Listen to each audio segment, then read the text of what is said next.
દર્શક મિત્રો નમસ્કાર, કેમ છો બધા? જય શ્રી કૃષ્ણ બધાને. ઘણા વર્ષો પછી, ઘણા ટાઈમ પછી, ઘણા મહિનાઓ પછી, ઘણા દિવસો પછી ફરીથી આપણે આજે યુટ્યુબ ઉપર મુલાકાત થઈ. થોડા બિઝી શેડ્યુલ અને બેચના લોડ હોવાને કારણે આપણે મળી ન શક્યા, પણ આજે એક નવા ટોપિકની આપણે શરૂઆત પણ કરીએ છીએ, જે હાલમાં 11th 12th અથવા જે લોકો 12thની અત્યારે પ્રિપરેશન કરે છે અને ખાસ કરીને જેને મે 2022 જેનો ટાર્ગેટ છે નીટ, એ નીટના ટાર્ગેટવાળા બચ્ચાઓ માટે ખાસ આ સેશન છે. નામ છે ઇકોલોજી. 12thનું એનસીઆરટી 12thનું બોર્ડ આઈએમપી થિયોરી પણ છે. સાથે સાથે નીટના 13થી 14 પ્રશ્નો આ 4 ચેપ્ટરમાંથી પૂછાય છે. હવે આ 4 ચેપ્ટર જે છે એ મહાભયાનક કંટાળાજનક વિષય હોય એવું ઘણા લોકોને પ્રતીત થતું હોય, પણ મારા ખ્યાલ મુજબ એવું મને લાગતું નથી. તો માત્ર ને માત્ર આ 4 ચેપ્ટરને સમજી લેવા એના કરતાં આ 4 ચેપ્ટરને બરાબર મનમાં ઉતારી લેવા, આની ખીચડી બનાવી અને ખાઈ લેવી, એ વધારે મહત્ત્વની અને એકદમ સ્વાદિષ્ટ બનશે એવી વાનગી છે. રાઈટ? તો આપણે એક એક મુદ્દાની શરૂઆત કરીએ. અહીંયા કોઈ એનસીઆરટીની સિક્વન્સ ઉપર ભાર ના આપશો. જેમાં લખ્યું છે સનાતન સત્ય છે અને આના સિવાય નીટમાં આના સિવાય બહાર પૂછાવાની કોઈ સંભાવના નથી, એના સંપૂર્ણ વિશ્વાસ સાથે આ પરિસ્થિતિ વિદ્યાનું યુનિટ આપ સમક્ષ હું રજૂ કરું છું. તો સૌથી પહેલાં શરૂઆત કરીએ ઇકોલોજી એટલે શું. અહીંયા એક શબ્દ લખ્યો છે બાળકો, જુઓ. ઇકોનો મતલબ શું થાય? ઓઇકોસ, યાની કે આપણું ઘર. યાની જીવવિજ્ઞાની હોવા માટે આપણું ઘર કયું હોય? આપણું ઘર જીવવિજ્ઞાની છીએ એટલે કોણ હોય બેટા? પૃથ્વી. તો જ્યાં પ્રત્યય લાગે લોગોસ, એનો મતલબ થાય થિયોરી પ્લસ પ્રેક્ટિકલ સાયન્સ. યાની કે ઇકોલોજી એટલે કે પરિસ્થિતિ વિદ્યા એ આપણી પૃથ્વી સાથે સંકળાયેલું એક વિજ્ઞાન છે, જીવ વિજ્ઞાન છે. અચ્છા, તો કંઈક ફેમસ વાત કરી દઈએ. ઇકોલોજી શબ્દ કોણે આપ્યો? Ernst Haeckel. Father of ecology કોણ છે? રેઇટર. અને ગૂગલમાં ચેક કરશો તો આ એલેક્ઝાન્ડર વોન હેમ્બોલ્ટ. અચ્છા, આ રેઇટર કોણે લખ્યું છે? આ રેઇટર બ્રાન્ડેડ ઇન્સ્ટિટ્યૂટના મોડ્યુલ્સની અંદર આપણે જોયું છે, બરાબર. પણ એલેક્ઝાન્ડર વોન હેમ્બોલ્ટને પણ ફાધર ઓફ ઇકોલોજી કહે છે. મને કોઈ પૂછશે તો હું આ આન્સર આપીશ, બરાબર, કારણ કે આખી એનસીઆરટીમાં આનું નામ છે એક જગ્યાએ, તો હું આને પ્રાધાન્ય વધારે આપીશ. ઠીક, ચલો. તો father of Indian ecology professor Ramdev Mishra. ચલો, તો આટલું થઈ જાય, આગળ વધી જઈએ. તો ઇકોલોજી માટે કવિ કહે છે કે ઇકોલોજી એટલે પરિસ્થિતિ વિદ્યાને સમજવા માટે કેટલાક મહત્વના શબ્દો જરૂરી છે, જે નીચે મુજબ છે. અચ્છા, તો ઇકોલોજીને સમજવી હોય ને તો પહેલાં કેટલાક શબ્દોની આપણને સમજણ હોવી જોઈએ. અચ્છા, આ શબ્દોની સમજણમાં સૌથી પહેલો શબ્દ કયો? Biotique factor. તો બાયોટિક ફેક્ટરનો મતલબ શું થાય? તો કે સજીવો. પૃથ્વી પર જેટલા સજીવો રહે છે એ બધા બાયોટિક ફેક્ટર છે, જૈવિક પરિબળ છે. અચ્છા, તો બીજો શબ્દ તમારે સમજવો જોઈશે, અજૈવિક પરિબળ. યાની કે એવા નિર્જીવ પરિબળો જે સજીવોની સીધી કે પરોક્ષ પ્રક્રિયાઓમાં બધે જ અસર કરતા હોય. મતલબ સજીવની જેટલી પણ પ્રક્રિયાઓ થાય છે એ બધી પ્રક્રિયાઓમાં સીધી કે પરોક્ષ અસર દર્શાવતા પરિબળો એ અજૈવિક પરિબળો છે બાળકો. તો તમે વિચારો, તમને હાલમાં ઠંડીનો અનુભવ થઈ રહ્યો છે, તમે ગોદડું ઓઢી લો છો, તમે સ્વેટર પહેરી લો છો, તો આ એક શું છે? તમારી પ્રક્રિયાઓમાં સીધી કે પરોક્ષ અસર કરતું એક પરિબળ છે જેનું નામ છે તાપમાન. તો યાદ રાખજો, અહીંયા જે પરિબળો મેં લાઇનમાં લખ્યા છે એ જ સિક્વન્સમાં તમારે ચાલવાનું રહેશે, બરાબર. કારણ કે એનસીઆરટી જેવી મહાન બુક આજ દિવસ સુધી કોઈ બની નથી બાળકો. તો એનસીઆરટીએ આ સિક્વન્સ આપણને આપી છે. હાલાકી એનસીઆરટીમાં પવન કે હવાનો ક્યાંય ઉલ્લેખ નથી. તો આગળ વધો. તાપમાન છે, પછી બીજું પાણી છે, ત્રીજું પ્રકાશ છે, ચોથું ભૂમિ છે. આ 4 પરિબળો મુખ્ય અજૈવિક પરિબળો છે. આગળ વાત કરી લઈશું ત્રીજા શબ્દની. તો ત્રીજો શબ્દ છે એન્વાયરમેન્ટ. એન્વાયરમેન્ટ એટલે શું? નાનપણમાં આપણે ભણતા શું ભણતા? પરિવત્તા આચ્છાદન એટલે પર્યાવરણ. શું ભણતા? પરિવત્તા આચ્છાદન એટલે આપણું પર્યાવરણ. પરી એટલે આસપાસ, આચ્છાદન એટલે આવરણ, યાની કે એ છે આપણું પર્યાવરણ. પણ હા, આ પર્યાવરણની વ્યાખ્યા હાલના એનસીઆરટી લેવલ પ્રમાણે શું આપવી જોઈએ? તો આવી આપવી જોઈએ, the sum total of all abiotic and biotic factors are called environment of any area. મતલબ આપણી આસપાસ રહેલા બધા જ જૈવિક અને અજૈવિક પરિબળોનો કુલ સરવાળો એ આપણું પર્યાવરણ છે. જો તમારી આસપાસ ઘેટા બકરા છે, ગાય છે, લીમડો છે, વડલો છે, પીપળો છે, તાપમાન છે, હવા છે, પવન છે, પાણી છે, પ્રકાશ છે, ભૂમિ છે, આ બધું જ તમારું એક પર્યાવરણ છે બાળકો. તો પર્યાવરણમાં યાદ રાખીશું કે પર્યાવરણ યાની આપણી આસપાસના બધા જ જૈવિક અને અજૈવિક પરિબળોનો કુલ સરવાળો. વાહ વાહ વાહ વાહ વાહ. અચ્છા સર, તો એન્વાયરમેન્ટલ ફેક્ટર્સ એટલે શું? જો પર્યાવરણમાં આપણે એમ કહેતા હોઈએ કે બધા જ જૈવિક અને અજૈવિક પરિબળો, તો એન્વાયરમેન્ટલ ફેક્ટર્સનો મતલબ શું થાય? એન્વાયરમેન્ટલ ફેક્ટર્સ યાની બાયોટિક ફેક્ટર અને એબાયોટિક ફેક્ટર બેયનો સરવાળો થયો. યાની કે પર્યાવરણીય પરિબળો એટલે કે જૈવિક પરિબળ અને અજૈવિક પરિબળો. તો આપણે પર્યાવરણીય પરિબળને જુઓ, ચાર્ટના ફોર્મમાં લઈ આવ્યા.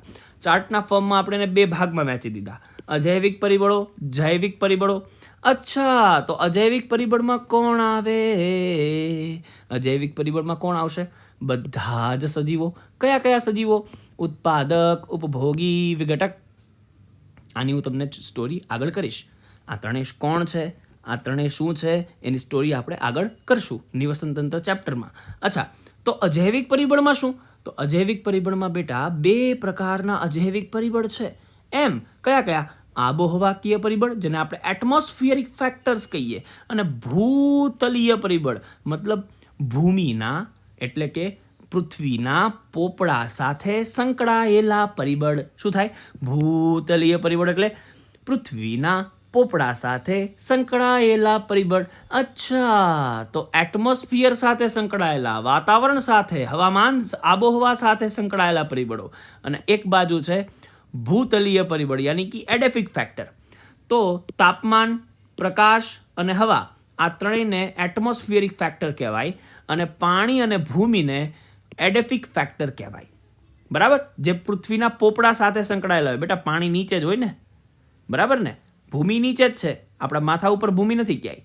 અચ્છા, તો હવે અહીંયા એક શબ્દ છે, જુઓ, પાણી એ સૌથી વિશાળ ભૂતલીય પરિબળ છે. કેમ? કારણ કે જળ સપાટી પૃથ્વી પર ખૂબ ખૂબ ખૂબ વધારે છે, જ્યારે ભૂમિનો ભાગ તો લગભગ બરાબર 25% જેવો છે. બરાબર ને? ભૂમિનો ભાગ એ લગભગ બરાબર 25% જેવો છે, જ્યારે પાણી ખૂબ વધારે છે અને ભૂમિ ખૂબ ઓછી છે. છતાં એવું કીધું છે કે સૌથી વિશાળ ભૂતલીય પરિબળ એટલે પાણી અને સૌથી મહત્વનું ભૂતલીય પરિબળ એટલે ભૂમિ, જે આપણે આગળ ઉપર સાબિત કરીશું. રાઈટ? તો અહીંયા જુઓ, સિક્વન્સમાં મેં ફેરફાર નથી કર્યો. અહીંયા નંબર 1, અહીંયા નંબર 2, અહીંયા નંબર 3, અહીંયા નંબર 4, અહીંયા નંબર 5. તો આ અજૈવિક પરિબળો જ છે. આ અજૈવિક પરિબળોને આપણે વિભાજન કર્યા. એકને આબોહવાકીય પરિબળો કહ્યા, એકને ભૂતલીય પરિબળો કહ્યા. મૂંઝાવાનું જરાય નથી બાળકો. બરાબર? માત્ર ને માત્ર આને સમજવાનું છે. ચલો હવે 5મી ટર્મિનોલોજી ઉપર આપણે જતા રહીએ. તો 5મી ટર્મિનોલોજી શું છે ભાઈ? તો 5મી ટર્મિનોલોજી છે ઇકોલોજી, યાની પરિસ્થિતિ વિદ્યા. ઓહો સર, આ તો પહેલાં જ તમે શીખડાવ્યું. ઓકે, એ તો માત્ર આપણે ઇન્ટ્રોડક્શન આપ્યું હતું. તો હવે પૃથ્વીના અભ્યાસ સાથે સંકળાયેલું જીવ વિજ્ઞાન છે એવું તો આપણે કહી દીધું. પણ તમે વિચારો, ચલો અહીંયા શું લખ્યું? જૈવિકની આંતરક્રિયા. રાઈટ? એવી જ રીતે અજૈવિક અને અજૈવિકની આંતરક્રિયા, એમ જ અજૈવિક અને અજૈવિકની આંતરક્રિયા. બરાબર? તો આ શું ચાર્ટ સૂચવે છે? આ ચાર્ટ એવું કહે છે કે જો તમારે કૂતરા સાથે કોઈ સંબંધ ખરો? હા. તમારે ગાય સાથે કોઈ સંબંધ ખરો? હા. તો અહીંયા કોઈ પણ બે સજીવ લઈ લો બેટા, એને ક્યાંક ને ક્યાંક તો છેડો અડતો જ હશે. સપોઝ તમારે ને ગાયને કોઈક સંબંધ છે દૂધનો, સપોઝ તમારે ને લીમડાને કોઈ સંબંધ છે, તમારે ને બેક્ટેરિયાની કોઈ સંબંધ છે, કંઈક ને કંઈક એકબીજામાંથી લાભ કે નુકસાન કે કોઈના કોઈ જાતના સંબંધો આપણે વર્ણવીએ છીએ.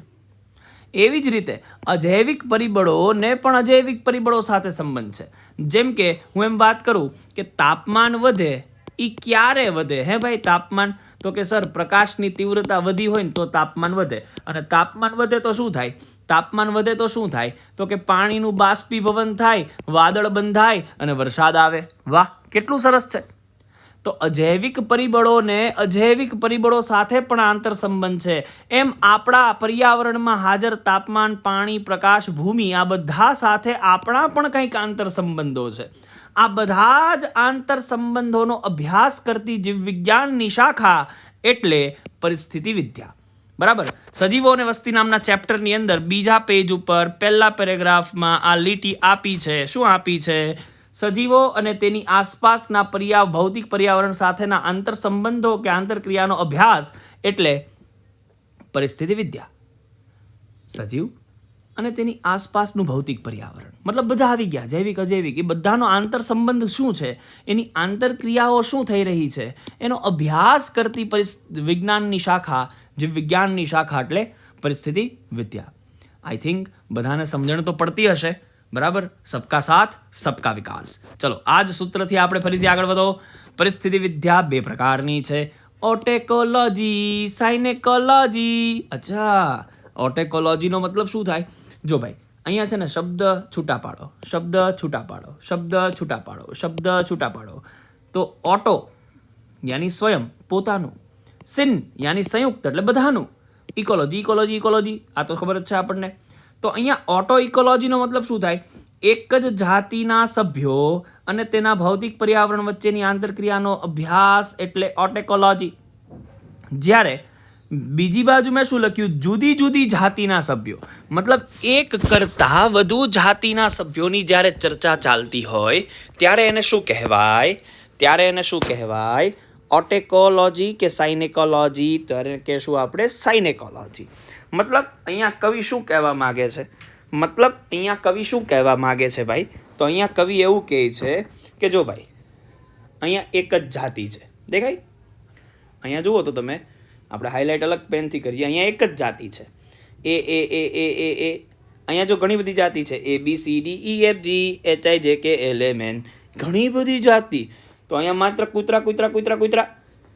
અહીંયા કૂતરો, બિલાડો, ઘેટો, બેક્ટેરિયો, લીમડો, પીપળો, આ બધા આ બધાની પોતાના પર્યાવરણ સાથે કંઈક ને કંઈક આંતરક્રિયા ચાલે છે. આ કંઈક ને કંઈક આંતરક્રિયા એટલે સાયનેકોલોજી અને અહીંયા આવશે ઓટેકોલોજી. તો ચલો, એક જ વસ્તી, એક જ જાતિનું ઝુંડ બને તો એ ઝુંડને કહેવાય વસ્તી. અને ઘણી બધી જાતિઓનું ઝુંડ હોય તો એને કહેવાય જૈવ સમાજ. એ હું તમને આગળ ઉપર શીખડાવીશ. તો આને અત્યારે શું યાદ રાખશું આપણે? ઓટેકોલોજીને પોપ્યુલેશન ઇકોલોજી પણ બોલાય, સાયનેકોલોજીને કમ્યુનિટી ઇકોલોજી પણ બોલાય. ગુજરાતીમાં શું કહેશું? ઓટેકોલોજી યાની પોપ્યુલેશન ઇકોલોજી યાની વસ્તી પરિસ્થિતિ વિદ્યા, સાયનેકોલોજી યાની કમ્યુનિટી ઇકોલોજી યાની જૈવ સમાજ પરિસ્થિતિ વિદ્યા. બરાબર. તો ચલો, હવે એક ત્રીજા શબ્દ ઉપર આપણે આવી ગયા. જો પહેલાં આપણે શબ્દો ક્યાં ભણ્યા? પહેલો આપણે શબ્દ ભણ્યા પર્યાવરણ, પછી બીજો ભણ્યા પરિસ્થિતિ વિદ્યા. શું છે પર્યાવરણ? જૈવિક અને અજૈવિક પરિબળોનો કુલ સરવાળો.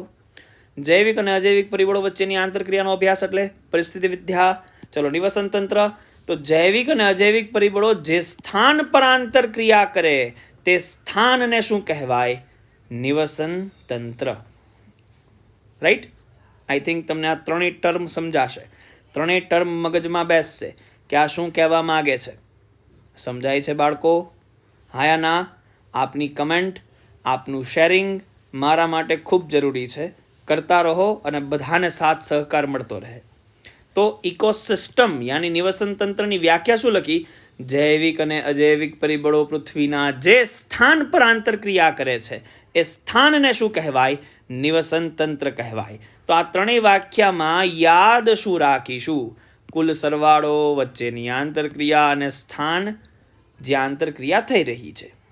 યાની એકને કહેવાય પર્યાવરણ, એકને કહેવાય પરિસ્થિતિ વિદ્યા, એકને કહેવાય નિવસન તંત્ર. અચ્છા, તો આગળ વાત આવી જૈવ સમાજ. જો એકમાંથી બીજું, બીજામાંથી ત્રીજું, ત્રીજામાંથી ચોથું આપણે કાઢતા જઈએ છીએ. તો અહીંયા મેં એવું કીધું કે નિવસન તંત્ર છે ને, એમાં બધા જૈવિક અને અજૈવિક પરિબળો એક સ્થાન પર આંતરક્રિયા કરે છે. તો માની લઈએ એક ગીરનું જંગલ છે. Suppose there is a forest, Gir forest, બરાબર. તો ગીર ફોરેસ્ટની અંદર જેટલા પણ સજીવો છે, મતલબ સિંહ, દીપડો, બાવળ, બોરડી, કેરડો, ખાખરો, પ્રોસોપિસ, આ બધી ગીરની જાતિઓ છે. તો આ બધી જાતિઓ ગીરનો એક જૈવ સમાજ છે. મતલબ કે ઘણી બધી જાતિઓ એકઠી થઈ અને જૈવ સમાજની રચના કરે. અચ્છા, તો અહીંયા વ્યાખ્યા કઈ રીતે અપાય? કોઈ એક નિવસન તંત્રમાં હાજર બધા જ જૈવિક પરિબળો એક સાથે તે નિવસન તંત્રનો જૈવ સમાજ રચે છે, એવું આપણને કવિશ્રી કહે છે. બાળકો, કેટલાને આ સમજાય છે? તો એમાં મેં એક એક્ઝામ્પલ પણ આપ્યું. ગીર ફોરેસ્ટ જેમાં જેટલા પણ સજીવો છે તે બધા જ સંયુક્ત રીતે ગીરનો જૈવ સમાજ કહેવાય. જો આપણે દેશી એક્ઝામ્પલથી હાલવાનું, વિલાયતી બહુ એક્ઝામ્પલ પહેલાં નહીં પકડવાના, નહીતર શું થશે?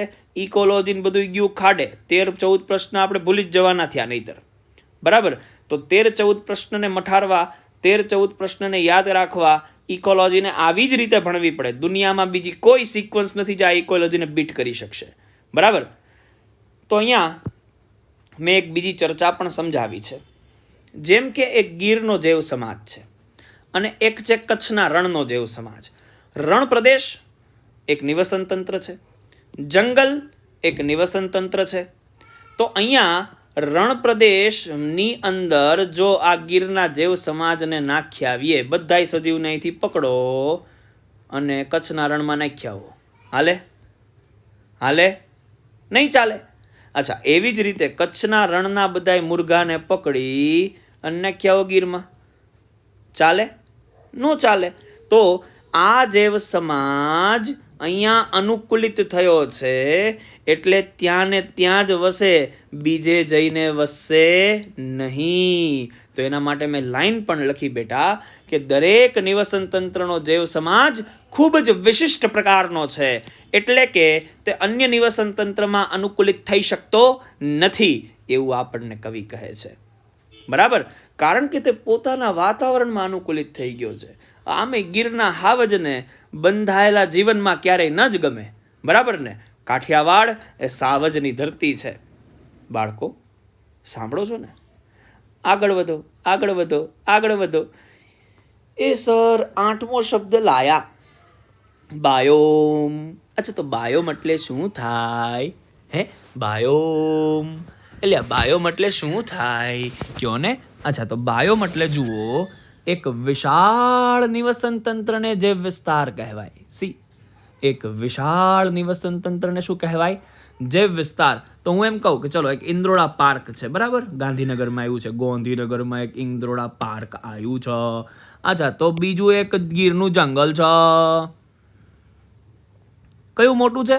જુઓ તો, ઇન્દ્રોડા પાર્ક મોટું છે કે ગીરનું જંગલ મોટું છે?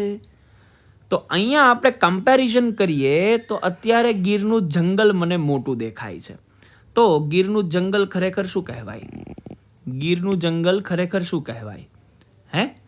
ગીરનું જંગલ ખરેખર કહેવાશે એક જૈવ વિસ્તાર. પણ હજી હું એક કમ્પેરિઝન લઉં. શું સાંભળજો બેટા, એક મોટો વિસ્તાર મેં લઈ લીધો, બરાબર. હવે આને હું નામ આપી દઉં જંગલ નંબર 3. આને મેં નામ આપી દીધું જંગલ નંબર 3. અચ્છા, આનું નામ હું પાડી દઉં, this is Amazonian rain forest. વાવ, એમેઝોનના સદાહરિત વર્ષા જંગલો. તો આ એમેઝોનિયન રેઇન ફોરેસ્ટ હોય તો અત્યારે આ કન્ડિશનમાં આ એમેઝોનિયન રેઇન ફોરેસ્ટ પોતે કોણ છે? એક જૈવ વિસ્તાર છે. કારણ કે આ બે તો એની પાસે લલ્લુ બહુ નાના છે. તો આ બહુ મોટો વિસ્તાર છે. તો આને આપણે શું કહી શકીએ? એક જૈવ વિસ્તારની આપણે કલ્પના આની અંદર વિચારી શકીએ. આને જ એક બાયોમ કહી શકાય. આઈ થિંક તમને લોકોને આ સમજાતું તો હશે જ. બરાબર. અને સાથે સાથે આ જ યુટ્યુબના વિડીયો ઉપરથી જ તમે લોકો સાથે સાથે આની નોટ્સ બનાવજો, બરાબર, જેથી કરીને તમને ફાયદો 100% થશે. ચલો, તો હવે આવી ગયા લેન્ડસ્કેપ ઉપર. ચલો, તો પહેલાં એક વાત કરી લઈએ. શું તમે ગીરનું જંગલ જોયું છે? શું તમે ગીરનું જંગલ જોયું છે? શું ત્યાં તમે ગિરનારના દર્શન કર્યા છે? ગિરનાર, પાવાગઢ, ચોટીલા જે કંઈ. તો તમે પર્વત જેવા વિસ્તારમાં ચડો તો તમને દૂરથી શું જોવા મળે? પર્વતની ઉપર ટોચ પરથી તમને શું જોવા મળે? તો તમને પર્વતની ટોચ પરથી જોવા મળશે એક વિશાળ વિસ્તાર, જેમાં રામજી બાપાનું ખેતર છે, કમલેશ્વર તળાવ છે, જુનાગઢ સિટી છે, એક ગિરનાર છે અને એક મોટું ગીરનું જંગલ છે. દેખાય? તો બધા જ નિવસન તંત્રો અહીંયા છે. એક મોટા વિસ્તારની અંદર, એક મોટા પરિસરની અંદર કેટલા બધા નિવસન તંત્રો, 1, 2, 3, 4, 5, આ બધા નિવસન તંત્રો એક મોટા વિસ્તારમાં સમાવિષ્ટ થયા. તો આ બધા નિવસન તંત્રોને ધરાવતો વિસ્તાર એટલે દ્રશ્ય ભૂમિ. કેટલાને ખબર પડી? આ બધા નિવસન તંત્રને ધરાવતો એક સાથે વિશાળ વિસ્તાર જે બધા નિવસન તંત્રોને સમાવે છે એને આપણે શું કહીએ? દ્રશ્ય ભૂમિ. તો દ્રશ્ય ભૂમિમાં કેટલાક ચિત્રો તમારી સામે છે, એમાંથી કેટલાક એરો મેં કાઢ્યા છે. જેમ કે આ ઈ નામનું નિવસન તંત્ર તમે જુઓ, એ સૌથી મોટું છે એટલે એને બાયોમ પણ કહી શકાય. અચ્છા, આ દ્રશ્ય ભૂમિ છે તો એ ઘણા નિવસન તંત્રો ધરાવે છે, જેમ કે ABCD, આ બધા નિવસન તંત્રો એની અંદર છે. હવે એક પહેલાની વ્યાખ્યા જોઈ લો. એક એવો વિશાળ વિસ્તાર જ્યાં ઘણા નિવસન તંત્રો છૂટા છવાયા એકમેકની હદરેખાથી આચ્છાદન પામેલા જોઈ શકાય છે, તેને દ્રશ્ય ભૂમિ કહેવાય. આ દ્રશ્ય ભૂમિમાં તમે જોયું ક્યારે એવું થાય કે સર એમ છે ને, આજે તારીખ થઈ સપોઝ 6 ડિસેમ્બર, આજે તારીખ થઈ 6 ડિસેમ્બર, સર 12 ડિસેમ્બરથી ઠંડી ખૂબ પડશે એવું હું અનુમાન આપું છું. તો એવું ન હોય 11 ડિસેમ્બરે રાતના આપણે સૂતા હતા ત્યારે ધાબળો લીધો નહોતો, પણ જેવી 12 ડિસેમ્બર પડે એટલે રાતના 12 વાગે એટલે તરત ધાબળો કાઢવા ઊભું પડવું, બરાબર, રૂમની બહાર જવું પડે ધાબળો લેવા. એવું તો ન થાય, રાતોરાત તો ચેન્જીસ કાંઈ નથી આવતા. એટલે મારો કહેવાનો મિનિંગ એટલો જ છે કે ક્યારેય પણ તમે નિવસન તંત્રની ચર્ચા કરતા હોવ તો એવું ન હોય કે ચલો આ જંગલ હતું, આ જંગલની આ બાજુ આમ ઠેકી જાઓ એટલે ઘાસનું મેદાન ચાલુ, વચ્ચે એક બાઉન્ડ્રી હોય. એવું જિંદગીમાંય ન હોય. ધીમે ધીમે ધીમે જંગલ પૂરું થતું હોય. જેમ કે જો અહીંયા જુઓ, આ જંગલ છે સપોઝ, એ ધીમે ધીમે અહીંયા પૂરું થાય છે. અહીંથી નવું એક જંગલ શરૂ થઈ ગયું અથવા નવો એક વિસ્તાર શરૂ થઈ ગયો. તો નિવસન તંત્રને ક્યારેય કોઈ ચોક્કસ હદરેખા ન હોય એવી એક લાઈન છે NCERTમાં. તો આપણે આ જે મર્જ થયેલો વિસ્તાર છે, બે બાજુના નિવસન તંત્રનો પપ્પી થયેલો વિસ્તાર છે, મર્જ થયેલો વિસ્તાર છે, એને ઇકોટોન કહેવાય, યાની કે સંક્રમિકા કહેવાય. યાની બે ક્રમિક નિવસન તંત્રનો આચ્છાદન પામતો પ્રદેશ એટલે ઇકોટોન. બે ક્રમિક નિવસન તંત્રનો આચ્છાદન પામતો પ્રદેશ એટલે ઇકોટોન. હવે તળાવના કાંઠાનો પ્રદેશ છે, એમાં શું હોય તો કે તળાવ અને ભૂમિ બંનેની પપ્પી થઈ છે તો એને ઇકોટોન કહેવાય. દરિયાકાંઠાનો પ્રદેશ છે તો ત્યાં દરિયો અને ભૂમિ બંને ભેગા થાય છે તો એને ઇકોટોન કહેવાય. નદી સમુદ્રને જ્યાં મળે છે એને આપણે સંગમ કહીએ, ત્રિવેણી સંગમ, વેલાનદમુખ, એ પણ એક ઇકોટોન છે, સંક્રમિકા છે. તો એના એક્ઝામ્પલ્સ છે. ચલો, આ ઇકોટોનને મેં અહીંયા પણ સમજાવ્યું છે કે જંગલ નિવસન તંત્ર છે, એક તૃણભૂમિ નિવસન તંત્ર છે. તો જંગલ નિવસન તંત્ર અને તૃણભૂમિ નિવસન તંત્ર જે વિસ્તારમાં ભેગા થયા એને કહેવાય ઇકોટોન. હવે વાત આવી એડ્જ સ્પીસીસ. યાની આ ઇકોટોનમાં જે નંગ રહેતા હશે, જો આ નંગ છે, બધા જે જાતિઓ રહેતી હશે એ જાતિઓ આમે જઈ શકશે આટો મારવા જઈ શકશે ને અહીંયા મોજથી રહી શકશે. ટૂંકમાં 3 વિસ્તારમાં એડપ્ટ થયેલી જાતિ છે, 3 જગ્યાએ પૂરેપૂરી અનુકૂળ થયેલી જાતિઓ છે આ બધી. તો ઇકોટોનમાં રહેતી જાતિઓને એડ્જ સ્પીસીસ કહેવાય. અચ્છા, એડ્જ સ્પીસીસનું આખું નામ કંઈક અલગ છે, બરાબર, એ હું તમને આગળ ઉપર શીખડાવીશ. Evolutionary distinct and geographically endangered species, એવું એનું નામ થાય, જે આગળ એક ચેપ્ટરની અંદર હું તમને ડિસ્કશનમાં પાછું લઈશ. પણ અત્યારે તો એમ યાદ રાખો કે અહીંયા જે જાતિ રહી એ જાતિ વિશિષ્ટ પ્રકારની હોય. એ જાતિને શું કહેવાય? Edge species. અને આ વિસ્તારની અંદર, આ ઇકોટોન વિસ્તારમાં જે અસરનો આપણે અનુભવ કરીએ છીએ એ અસરને કહેવાય એડ્જ ઇફેક્ટ. રાઈટ? ચલો આગળ આવી ગયા એડપ્ટેશન. અચ્છા, તમારામાંથી કેટલા લોકો એડપ્ટેડ છે? તો બધા કે અમે તો બધા અનુકૂલિત છીએ.